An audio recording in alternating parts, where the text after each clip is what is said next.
and 9155 respectively. Committee Report Number 268 submitted by the Committees on Energy, Ecology, Appropriations, and Ways and Means on House Bill Number 9157. The aforementioned committee reports are all referred to the Committee on Rules. Majority Leader. Mr. Speaker, in relation to the distribution of Committee Report Number 261 on House Resolution Number 989 entitled A Resolution Setting Forth the Articles of Impeachment against Vice President Sara Z. Duterte, we have been informed by the Secretary General that in addition to the electronic and printed copies of the said committee report earlier distributed to all members, USB storage devices containing the electronic copies thereof were also made available to all members. Manifestation of Majority Leader is duly noted. Mr. Speaker, likewise, we have been informed by the Secretary General that the electronic copies of Committee Report Number 261, together with the attached House Resolution Number 989 and all annexes, were sent to the complainants, respondent, and counsels through their email addresses. Manifestation of Majority Leader is duly noted. Mr. Speaker, before we proceed, may I request that the gentleman from Davao City, the Honorable Isidro Ungab, be recognized for a parliamentary inquiry. Honorable Representative Isidro Ungab, 3rd District of City of Davao, is hereby recognized. Thank you, Mr. Speaker. Mr. Speaker, I rise on a parliamentary inquiry. Before this chamber proceeds to consider the committee report, the accompanying resolution, and the articles of impeachment, I respectfully seek clarification from the chair on the proceedings that shall govern our deliberations this afternoon.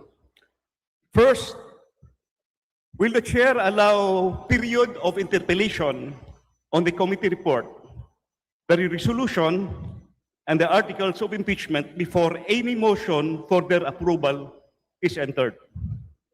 This inquiry I raise, Mr. Speaker, is because members of this chamber who do not sit as members in the Justice Committee and who therefore had no opportunity to propound questions, examine witnesses, or test the evidence during the committee proceedings must be afforded a meaningful opportunity to do so now on the floor of this plenary, because we are called upon to cast a vote of such grave constitutional consequence.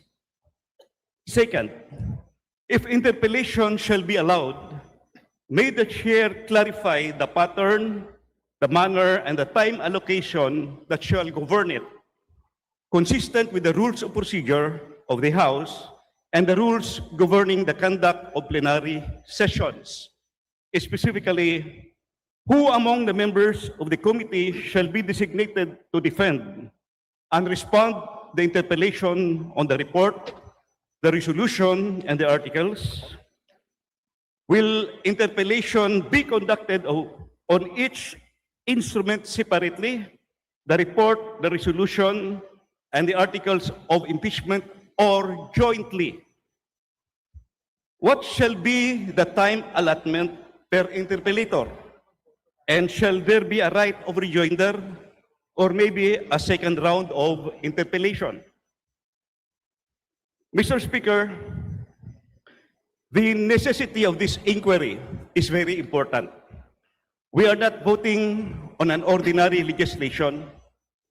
We are being asked to exercise one of the most solemn powers vested by the Constitution in this House, the power to impeach. The gravity of the power demands that every member, whether or not affiliated with the committee, be given full opportunity to be informed, to inquire, and to be heard before casting their vote. To proceed otherwise, to vote on the committee report, the resolution, and the articles without interpellation would not only deprive the non-committee members of this chamber of their right to participate meaningfully in this constitutional process, it would also expose the proceedings themselves to legitimate questions of due process, both within this institution and before the bar of public opinion, and ultimately before the Senate sitting as an impeachment court. I therefore respectfully request that the chair rule on this matter before we proceed. That is my parliamentary inquiry, Mr. Speaker. Thank you. Majority Leader. Mr. Speaker, we are exercising our constitutional duty of the highest order under our Constitution. And in response to the parliamentary inquiry of the Honorable Ungab, yes, there will be interpellations and manifestations will be allowed from the members of the minority and the majority and the independents. Like what the Honorable Ungab said, we are not passing an ordinary legislation. Our rules that govern today's proceedings are found under sections 11, 12, and 13 of the House Rules on Impeachment. However, we have made sure that members will be afforded their due time and their due process in order to ask questions and give their manifestations. The chair or the presiding officer will later on lay down the grounds for interpellations and as well as the manner by which the members can interpellate as well as the period of interpellation. Mr. Presiding Officer, let me also be clear that we will deliberate jointly the committee report as well as the articles of impeachment for today's deliberations. I hope that the same has been clarified, and my request that the parliamentary inquiry of the Honorable Ungab as well as the response thereto be duly noted in the journal of today's session. Noted. Majority Leader.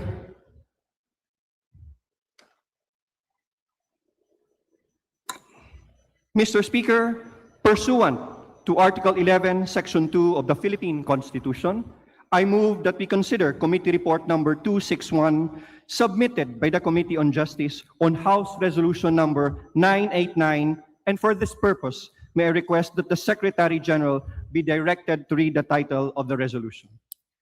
The Secretary General is directed to read the title of the resolution. Honorable members. Okay, read the title first. House Resolution number 989, resolution setting forth the articles of impeachment against Vice President Sara Z. Duterte.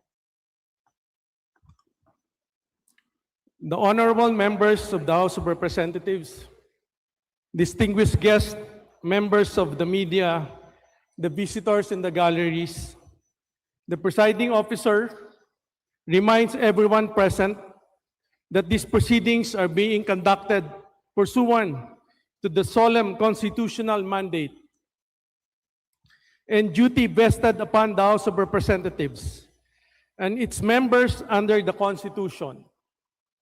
This is also in consonance with the due process of law enshrined in our Constitution and pronounced by the Supreme Court.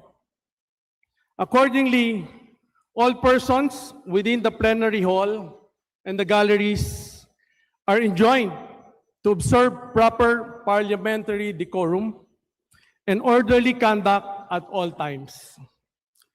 Members who seek recognition to speak, interpolate, or make manifestations shall be accorded a minimum period of 3 minutes for each non-assignable. The use of offensive, disrespectful, or unparliamentary language, as well as any disorderly conduct that may disrupt the proceeding, shall not be permitted. All manifestations, remarks, interpellations, interventions must be strictly germane to the resolution presently under consideration. Members are likewise reminded to address their remarks through the presiding officer and to observe the standards of parliamentary courtesy and conduct. The presiding officer further reminds all present that demonstrations of approval or disapproval, including clapping, cheering, shouting, booing, displaying placards or similar acts, shall not be allowed within the session hall and galleries. Silence, order, and decorum must be maintained at all times while the proceedings are ongoing. The presiding officer requests the cooperation of everyone in maintaining the solemn dignity and integrity of these proceedings. Thank you. Majority Leader. Mr. Speaker, I move to recognize the Chair of the Committee on Justice, Representative Attorney Jervil Jinky Beatrix R. Luistro, to sponsor the measure. Honorable Representative Attorney Jervil Jinky Beatrix Luistro, 2nd District, Batangas, is hereby recognized. Mr. Speaker, my distinguished colleagues, magandang hapon po. I rise today not in triumph, nor in anger, nor in pursuit of political advantage. I rise because the Constitution commands us to rise. I stand before this chamber carrying not privilege, but duty. Isang mabigat na tungkulin na ipinagkatiwala sa atin ng saligang batas at ng sambayanang Pilipino. Sa mga pagkakataong gaya nito, sinusubok hindi lamang ang isang opisyal, kundi ang tibay ng ating mga institusyon. Ang katapatan natin sa batas at ang ating kakayanan na unahin ang bayan kaysa sa politika.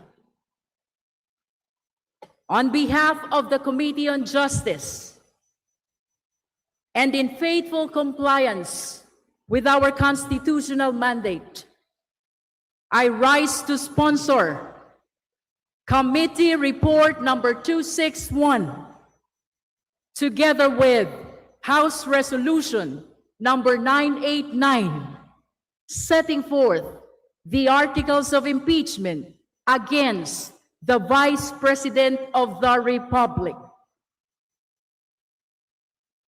Mr. Speaker, simple lamang ang hinihingi ng pagkakataong ito sa atin.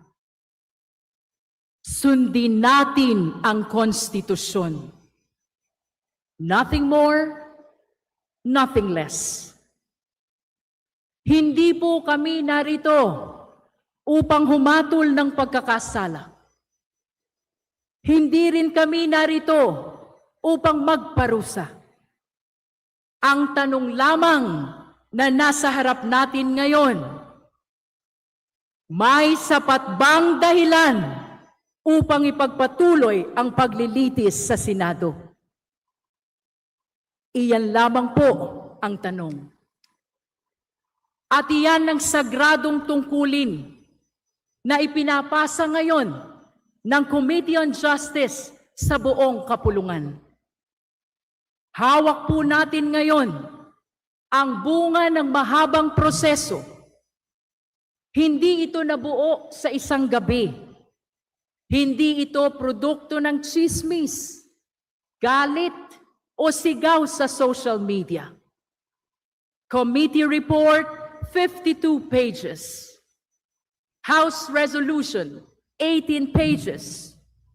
Articles of Impeachment, 23 pages.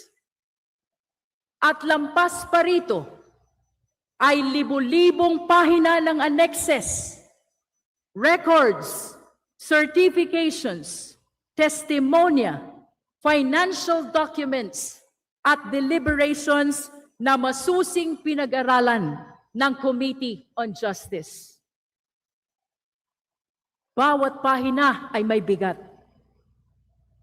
Bawat dokumento ay may implikasyon. Bawat testimonya ay may kaakibat na pananagutan. Nagawa na po ng Committee on Justice ang bahagi nito. We examined the evidence. We tested the arguments.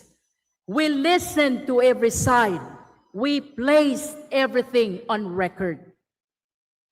At ngayon, ang desisyon ay nasa kamay na ng buong House of Representatives. Tayo ngayon ang haharap sa sambayanang Pilipino upang sagutin ang isang simpleng tanong.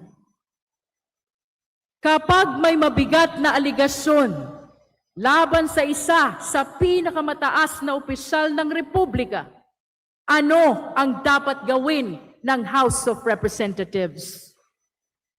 Tumingin sa kabila, manahimik, o sundin ang konstitusyon? Nitong mga nakaraang araw, paulit-ulit nating narinig ang isang tanong. May numero ba tayo? Ilan daw ang boboto? Kaya ba ang 1/3 vote? May umatras na raw. May nag-withdraw na raw. Wala pang ang botohan. May bilang na agad ng mga sumusuko. Pero, Mr. Speaker, distinguished colleagues, iyan ba talaga ang pinakamahalagang tanong ngayon? Because if we remember, we already went through this process before. Noong nakaraang impeachment proceedings, mayroon ng sapat na numero. 215 kasapi ng kapulungang ito ang bumoto upang isulong ang impeachment. Isa iyon sa pinakamalaking bilang sa kasaysayan ng ating Kongreso.